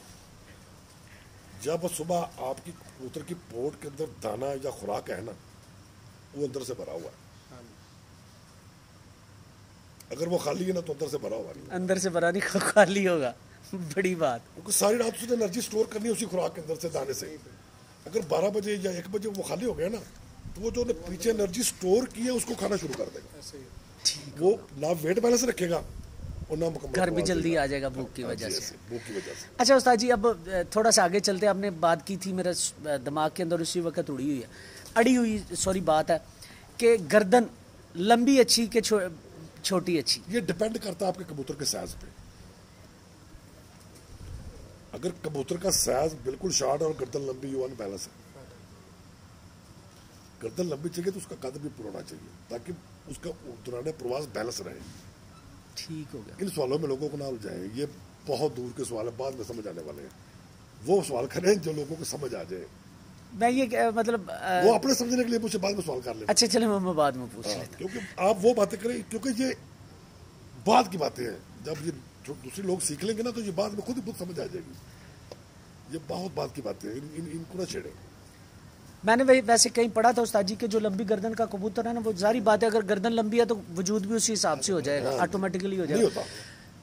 वो अच्छा जोड़ा लगाने से बनता है ना, वो तो बात ठीक है, लगाने से बनेगा ना। लेकिन मैंने एक जगह पे पढ़ा था, कबूतर जब महवे परवाज होता है ना, कभी भी गर्दन को एक जगह पे साकत नहीं रखता, दाएं बाएं चुप मुसलसल। वो 1 घंटा उड़ा है, वो 12 घंटे उड़ा है, वो 15 घंटे, मुसलसल हर सेकंड में उसकी गर्दन लेफ्ट राइट मूव हो रही होती है, और घर का तयन अच्छा कर सकता है। नहीं, तयन करने का इसके साथ कोई ताल्लुक नहीं। फोकस डिफोकस की वजह से होता है। फोकस उसने आग से ही करना है, वो असल में निगरानी करता है। ये वो कबूतर करते हैं जो 2-3 साल के हो जाते हैं। स्टार्ट में कबूतर नहीं करते क्योंकि उनको पता नहीं होता कि ऊपर मारने वाला भी है।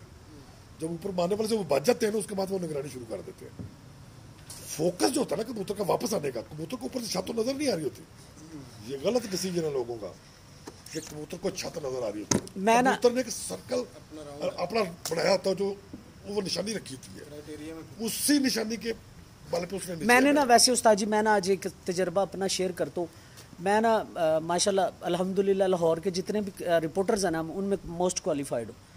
सहाफत करने से पहले ना मैं पढ़ाता भी था, BSc लेवल तक मैं फिजिक्स पढ़ाता। तो फिजिक्स में ना एक टॉपिक आया, तो पहली दफ़ा वो फर्स्ट ईयर की किताब थी इंग्लिश की, फिजिक्स की। अच्छा, बाद में ये कर रहा तो पढ़ा रहा था, तो ना एक कंपास का जहाज में अगर सफ़र करें ना, तो एक सुई सी होती है छोटी सी, जो में सिमतें बताती है। तो उन्होंने साइंटिफिकली ये बात कर रहा हूँ, उन्होंने एक चीज़ बताई कि कबूतर की नास के अंदर एक कुदरती स्कैनर या मैग्नेट होता है। अगर आप उसकी नास को ना खोल के देखें ना, उसके अंदर झिल्ली सी होगी, कुछ की ग्रे होगी, कुछ की वाइट होगी, कुछ की जो है ना वो बिल्कुल शफाफ होगी। तो उन्होंने वो ये बताया था कि जो स्कैनर है ना, जितना लंबा होगा जल्दी स्कैन करेगा और घर का फोकस अच्छी तरह कर सकेगा। आपका कोई तजर्बा इस बारे में? जो कबूतर नाक बंद करके आते हैं वो कैसे आते हैं? कबूतरों को तो गंदगी से नाक बंद ही होती है, पता है? बिल्कुल होती है। वो कैसे आ जाती है? नहीं, अकल और आंख ये कबूतर की वापसी के लिए है, बाकी कुछ भी नहीं। अब चल नाक के सुराख खुले होने चाहिए ताकि उसे सांस लेने में आसानी। चले वो नॉस्ट्रल की तरफ आगे, बात ठीक हो गई। लेकिन अब असल बात यह है, देखिए सारे फैक्टर के अलावा चले ऐसी बात पे बात कर लेते हैं। आप बात कर रहे हैं कि अकल होगी तो कबूतर घर वापस आएगा। अब मेरे जैसे नालायक बंदे भी हैं, उनको नहीं पता चलता कि कबूतर के अंदर अच्छी अकल का मालिक है या नाकस अकल का मालिक है। नहीं, ये कोई भी डिसाइड नहीं कर सकता। कबूतर की वापसी सिर्फ आंख और दिमाग से नहीं है।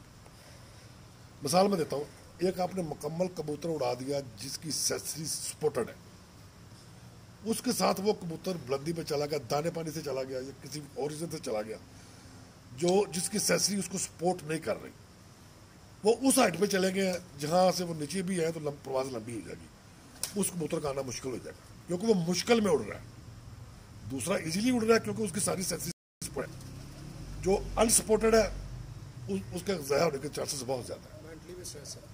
जाहिर है, जब उसे उड़ने में मुश्किल होगी तो मेंटली स्ट्रेस होगा।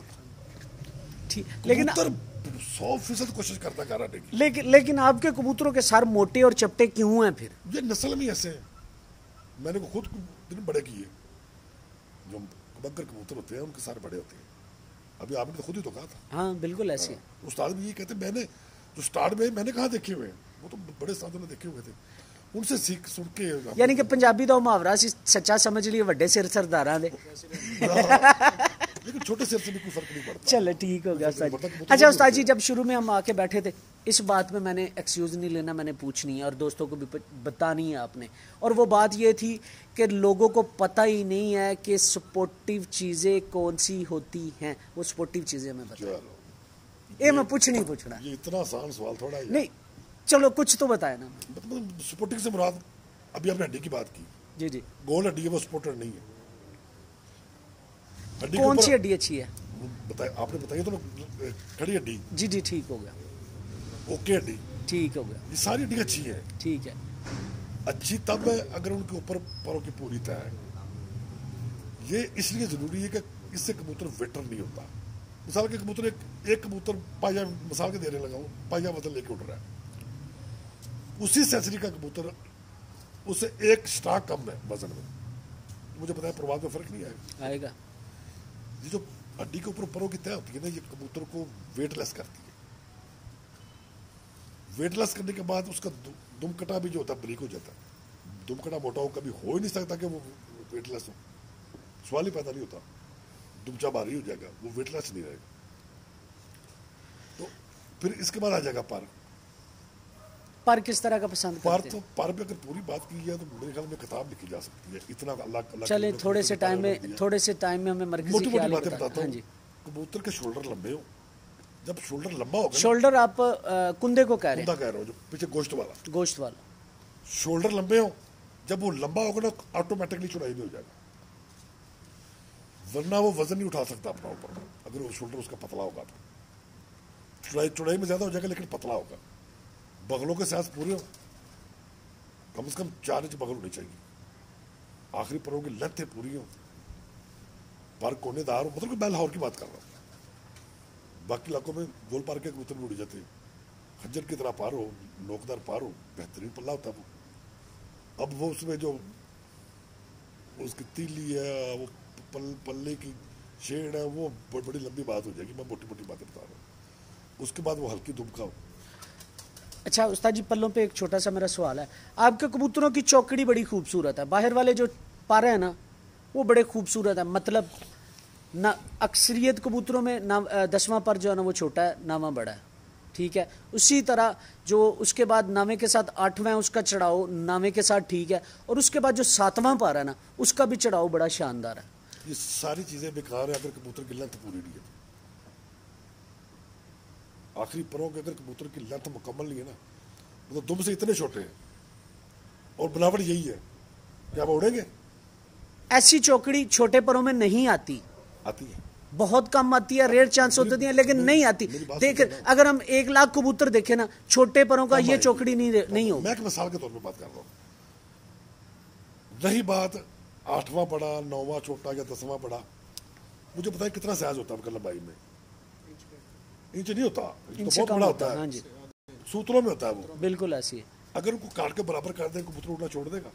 कबूतर परवाज कम कर देगा, नहीं करेगा, कर देगा। उसकी लेंथ मुकम्मल है ना, इतना पार काट देंगे ना तो कुछ नहीं करेगा। हवा का कटाव नहीं उससे हो सकेगा, परवाज में फर्क पड़ेगा। उसके नीचे अगर पर उसका कोनेदार है ना, उसको कोई फर्क नहीं पड़ेगा।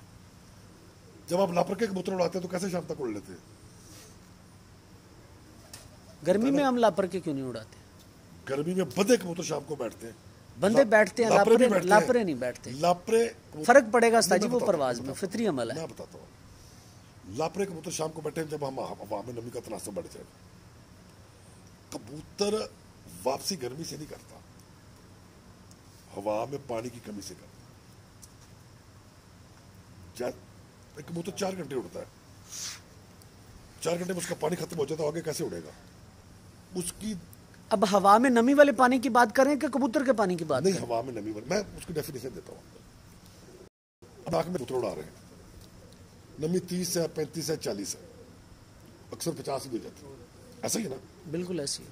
कबूतर सांस ले रहा है, सांस के साथ उसे पानी मिल रहा है, सपोर्ट कर रहा है, ठीक है ना? वो कबूतर डिहाइड्रेशन में नहीं आएगा। जैसे ही हवा में नमी 14, 15, 10 पे आ जाती है ना, वो हवा गर्म हो जाती है, ऐसा ही है ना?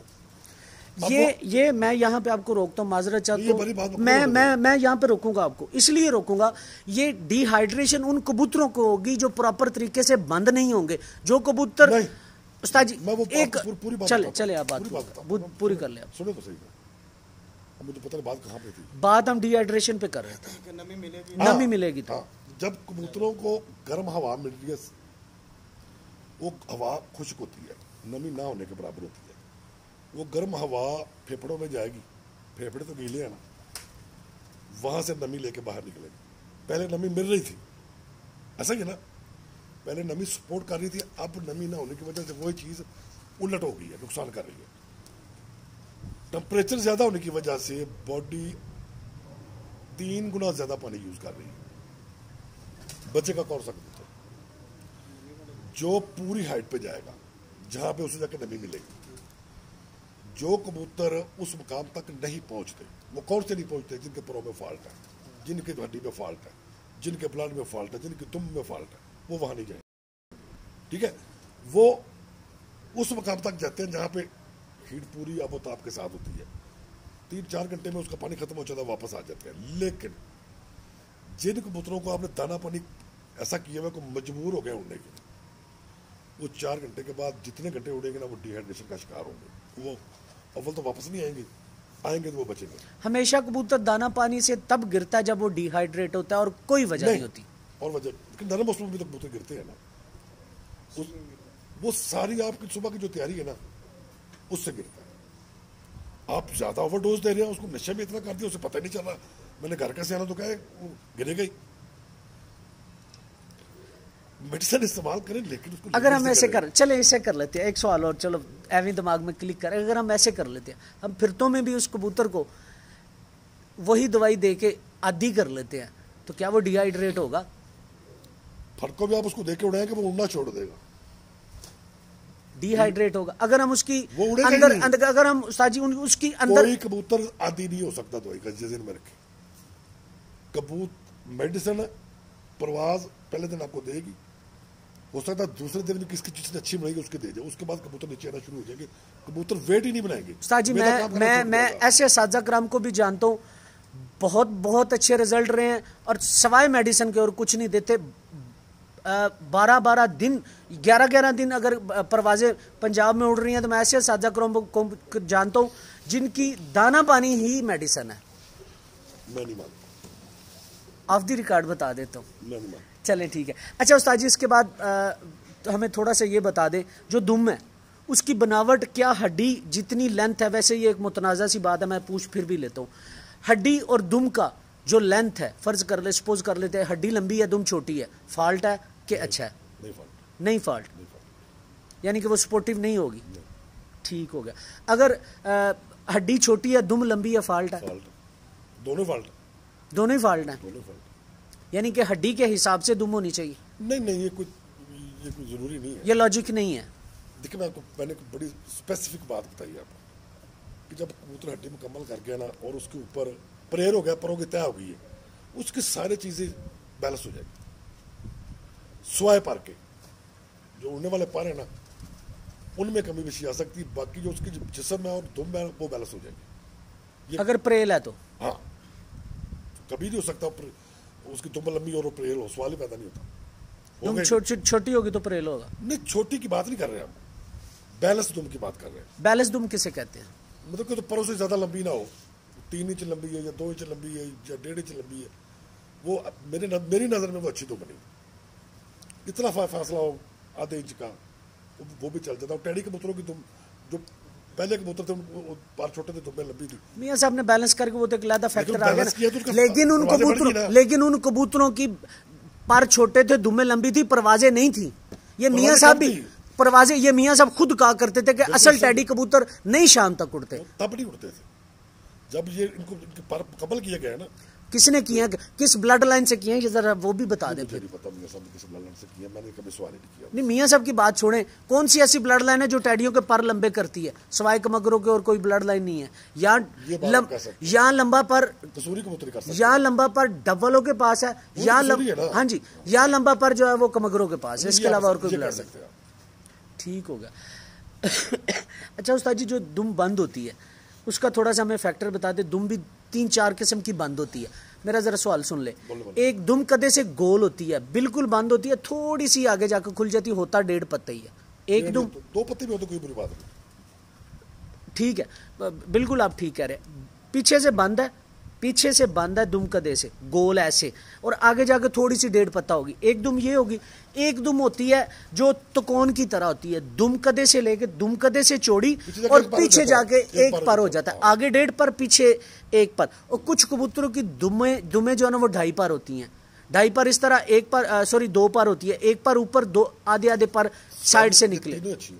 और अगर 3 पर आ जाते हैं, 3 पर नजर आ रहे हैं, तो पहले कसूरी कबूतरों के 3 पर दुमे थी। ये मैं बात कर रहा हूँ 2005 से 90s की बात। वो भी बुरी नहीं होती असल में। कबूतर जो बुरुश की तरह दुम रखता है वो दुम अच्छी नहीं।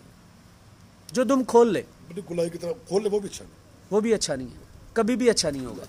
यानी कि वो दुम के शतीर भी मोटे होंगे, शतीर भी मोटे होंगे। अच्छा एक और उस्ताद जी सवाल, उसके बाद इंशाल्लाह आपसे रिकॉर्डेड वीडियो बनाऊंगा। ये 2 इंच 1 इंच 1.5 इंच ये सारे अच्छी क्वालिटी में आते हैं, ये तुम खोलते ही नहीं उठते हो। अच्छा उस्ताद जी, इसके अलावा मैंने ये सवाल और किसी से आज तक नहीं किया। बड़े 10 परों की तीली, बगल की तीली और दुम की तीली, क्या इनमें एक जैसा होना लाजिम है या नहीं? प्रेयर होंगे तो एक जैसी हो जाएंगे, वरना नहीं होंगे। यानी कि अच्छे कबूतर की बड़े परों के प्रेयर होंगे ना, ये सारी चीजें बैलेंस हो जाएंगी। ठीक, अच्छा पंजे बता दें हमें कैसे होते हैं? खुश्क पंजे पसंद करते हैं, सुर्ख पंजे, गाजरी पंजे पसंद करते हैं? कोई भी आप जो पीले पंजे पसंद करते ही वो कबूतर वाकई ही अच्छे नहीं होते।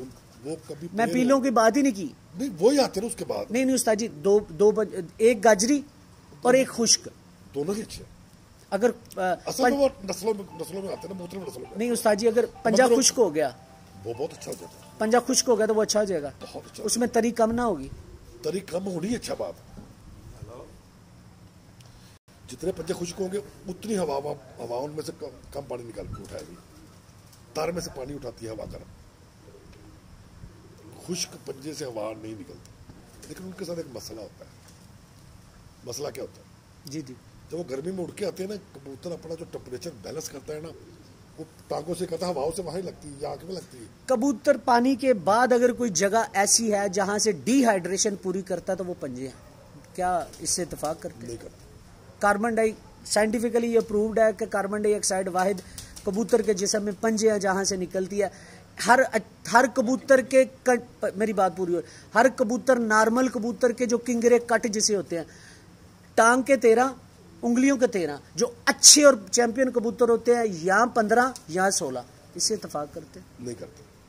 फिर आप अपनी थ्योरी बता दें। मैं बताता हूँ, मैं तो बात वही करूंगा जो मैंने तेरे। हाँ बिल्कुल बिल्कुल। अब कबूतर उड़ रहा है जी, उसका पानी खत्म हो गया, टांगे कितना पानी देंगे उसको, ये मुझे बता दीजिए। टांगों के अंदर को नलका लगा हुआ है या वहां को पंप लगा हुआ जिधर से पानी आ रहा है? ये सब फजूल बात है। मेरा ये सवाल ही नहीं था। मेरा सवाल ये था कि जिस्म के अंदर गर्मी में आम रूटीन से 3 गुना ज्यादा पानी इस्तेमाल करता है। चौथी वजह हवा उसके अंदर से पानी निकाल रही होती है। 10 घंटे वाला 4 घंटे में जो हवा पानी तो इसी सूरत में निकालेगी, वो कार्बन डाइऑक्साइड का अखराज होगा। यानी कि गर्म जिस्म से जो गर्म हवा है तो वो पंजों से निकलेगी। नहीं, जी जी जी, गर्म हवा फेफड़ों में जानी है ना। जी जी, वो खुश्क होती है। फेफड़े तो तार होते हैं ना, फेफड़े तो खुश्क नहीं ना होते।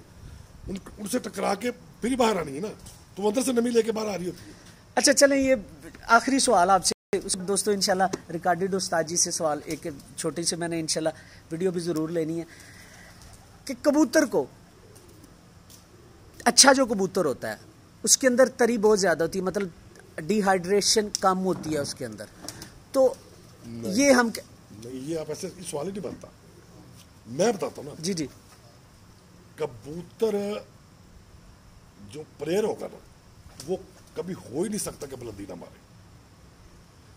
बुलंदी मारने वाले कबूतर ही सारे प्रेयर। उस्ताद जी, प्रेल का बुलंदी से ताल्लुक कोई नहीं?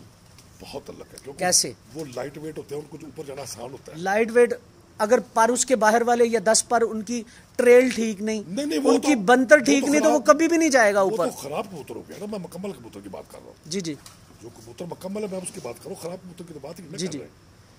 वो कभी हो नहीं सकता कि जैसे ही गर्मी बढ़ती जाएगी वो अपना टारगेट ढूंढ लेगा ऊपर जाके, वो और ज्यादा ऊपर चला जाएगा। ठीक हो गया। वो उड़ता ही नमीर वाली जगह पे। दुनिया में कोई ऐसा कबूतर नहीं है, ना ही कोई ऐसा दुनिया में कोई उस्ताद है जो टेम्परेचर में खड़ा करके कबूतर को शाम तक उड़ाए। खड़ा करके तो कोई भी नहीं उड़ेगा, शाम तक नहीं जाएगा, डिहाइड्रेट हो जाएगा, मुमकिन ही नहीं है। गर्मी पिंज देगी सर जी, पिंज देगी कबूतर। हाँ जी, वो कबूतर बचने का वाहिद जरिया है कि वो उस क्लास से निकल जाए। बिल्कुल, जहाँ पे ज्यादा हीट है उसको छोड़ के ऊपर चला जाए, जहाँ नमी कम है। 5 दर्जे फर्क पड़ता है ऊपर जाके। अगर नीचे 45 है, उसे 41 या 40 के करीब उसे टेम्परेचर मिलेगा और नमी मिलेगी। नमी के बगैर कबूतर उड़ना मुमकिन ही नहीं। 2 साल पहले आपने देखा था ना, पहली 2 फिरतों में भी इस दफा जेड़ में देखा होगा। नहीं, उसकी वजह बताता हूँ मैं। वो कबूतर ना कबूतरों का गुनाह है ना उस्तादों का गुनाह है। जी क्या होता है? जी जी, जब आप फटके ले रहे हैं ना, फटके आप नरम मौसम में ले रहे हैं और बाजी आपकी टेम्परेचर में आ जाती है, मतलब कि कबूतरों ने वो टेम्परेचर देखा ही नहीं। वो बड़ा मुश्किल मरहला होता है। आपको नहीं पता होता आपका कबूतर गर्मी में उड़ने वाला कौन सा है। अगर आपने गर्मी में फटके लिए हैं तो वो कबूतर पैदा हो जाएंगे जो उड़ रहा है गर्मी में। जो नरम मौसम में उड़ के आ रहे हैं वो सारे शाम कर रहे हैं, लेकिन जब टेम्परेचर बढ़ेगा तो वो पता चलेगा इस गर्मी में उड़ने वाला केड़ा। तो इस साल में मैंने मुख्तलिफ छतों का विजिट किया, बड़ी मजे की बात बता। ना कबूतरों का गुनाह है ना ही कबूतरबाजों का गुनाह है। मैं आपकी बात को जो है ना वो आगे बढ़ाता हूँ। इस दफा मैंने मुख्तलिफ छतों का विजिट किया। जिन दोस्तों ने दूसरे पे कबूतर छोड़े थे ना पहले दिन जेठ के अंदर, उनके कबूतर नहीं उड़े। जिन्होंने सिंगल फिरत पे कबूतर चढ़े थे वो ज्यादा उड़ गए हैं गर्मी। उसकी वजह क्या है? बन गए थे कबूतर। जब आप 2 रोके देंगे ना तो ऑटोमेटिकली कबूतर वेट ज्यादा करता है। वो गर्मी में उड़ा ही नहीं बेचारा, एकदम गर्मी बढ़ गई, अचानक उसके सर पे गर्मी आ गई, उसका वेट भी ज्यादा है, तो ज़ाहिर सीधा वो भागेगा नीचे की तरफ, कैसे उड़ेगा बेचारा। ठीक हो गया। अच्छा उस्ताद जी बहुत शुक्रिया टाइम देने का। बड़ी मेहरबानी। अच्छा दोस्तों अभी काम पूरा नहीं हुआ, उस्ताद जी के कबूतरों की वीडियो और उस्ताद जी से अच्छा जोड़ा लगाने की वीडियो लाजमी मैंने लेनी है, चाहे मुझे सुबह 5 बजे यहाँ से सीधा ऑफिस ड्यूटी पे क्यों ना जाना पड़े। अब दीजिएगा इजाज़त, फीमान अल्लाह हाफिज़। और जाने से पहले वही स्पेशल एक आपसे रिक्वेस्ट होती है कि जिन दोस्तों ने अभी तक हमारा चैनल कबूतरबाजी के राज और कर दें, अगर किसी को मेरी बात बुरी लगी हो या कोई पसंद ना आई हो, मैं कोई कबूतरों का आलम नहीं हूँ, मैं खुद एक स्टूडेंट हूँ जो थोड़ा बहुत। मैं आज आपको आलम का दर्जा दे जाता हूँ, ऐसी बातें कोई भी नहीं करता। आपने बड़ी अच्छी बात। आलम किसको कहता है? जिसके पास अल्लाह ने जिसको इल्म से नवाजा हो, आलम तो वो है ना। कभी भी नहीं आपने को ऐसा कहा, अस्तगफिरुल्लाह मुझे माफ करे, मैं एक स्टूडेंट हूँ और सीख रहा हूँ। ये आपका बड़ा पान है। अल्लाह बड़ा सर। बेशक सर, बहुत शुक्रिया। अच्छा दोस्तों आपसे वही स्पेशल रिक्वेस्ट, जिन दोस्तों ने अभी तक हमारा चैनल कबूतरबाजी के राज और राज़ सब्सक्राइब नहीं किया वो सब्सक्राइब करें, बेल के आइकन को प्रेस करें ताकि आपको हर नई आने वाली वीडियो मिलती रहे। और दोस्तों जिस पेज से मैं इस वक्त लाइव हूँ ये भी आपका अपना पेज है, इसे भी लाइक और फॉलो कीजिएगा। अब दीजिएगा इजाज़त, फीमान अल्लाह हाफिज़। और याद रखिएगा उस्ताद खान मोहम्मद बारा साहब से जोड़ा लगाने की जिस तरह की ये वीडियो आई है, ये आपके कमेंट्स सारे मैं पढ़ रहा था, जवाब नहीं दे सका, उसकी मैं माजरत चाहता हूँ। बड़े शानदार कमेंट्स थे, आपने बहुत पसंद किया ये इंटरव्यू। इसी तरह एक जोड़ा लगाने की वीडियो को उस्ताद जी के जो मेन ब्रीडर कबूतर हैं उनका आपको शौक करवाऊंगा। अब दीजिएगा इजाज़त, फीमान अल्लाह हाफिज़।